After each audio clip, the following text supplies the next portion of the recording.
ఓం అస్మద్గురుభ్యో నమః. కృతయుగంలో పర్వతాలకు రెక్కలుండేవి. కొండలు, గుట్టలు, పక్షులు ఆకాశ మార్గంలో ప్రయాణించేవి. కాస్త అలసటగా అనిపించినప్పుడు భూమి మీదకి వాలిపోయి విశ్రాంతి తీసుకునేవి. తెలుసో తెలియకో ఏ ఆశ్రమం పైన దిగితే ఆ ప్రాంతమంతా నుజ్జు అయిపోయాయి. యజ్ఞాగాలకు భంగం కలిగి దీంతో తాపసులంతా వెళ్ళి దేవేంద్రుడికి ఫిర్యాదు చేశారు. వెంటనే ఇంద్రుడు రంగంలో దిగాడు. తన వజ్రాయుధంతో వాటి రెక్కలు ఖండించడం మొదలుపెట్టాడు.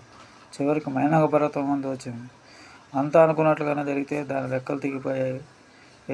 అంతలోనే చిరుకాల మిత్రుని వాయుదేవుడు అడ్డుపడ్డాడు. దుమారాన్ని సృష్టించి మైనాక పర్వతం ఆ పెనుగాలి కొట్టుకుపోయేలాగా చేసి నడి సముద్రంలో ఆశ్రయం కల్పించాడు. హనుమంతుడు సీతాన్వేషణకు బయలుదేరిన విషయం తెలుసుకున్న మైనాక పర్వతం రెక్కలు విదుల్చుకొని సముద్ర గర్భంలోంచి పైకి వచ్చింది. సుదీర్ఘ ప్రయాణంతో అలసిపోయిన హనుమంతు తన పైన విశ్రాంతి తీసుకునే అవకాశం కల్పించింది. అయినా హనుమ సున్నితంగా తిరస్కరించాడు. లంకా దిశగా ప్రయాణం అవుతూ, మిత్రమా, మీరెవరో నాకు తెలియదు, ముఖపరిచయమైనా లేదు, అయినా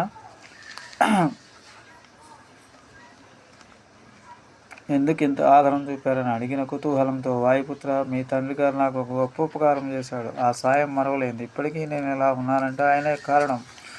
ఇన్నేళ్లకు ఇలా రుణం తీర్చుకునే అవకాశం వచ్చిందంటూ గతాలంతా పూసగుచ్చుకుని ఇచ్చినట్టు చెప్పింది. మైనాక పర్వతం సుందరాకాండంలో ఉంది కదా.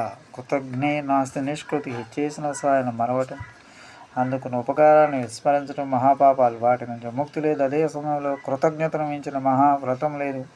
మైనాక వ్యక్తిత్వం హిమాలయాలంత ఉన్నతమైంది. స్వస్తి. జయ శ్రీ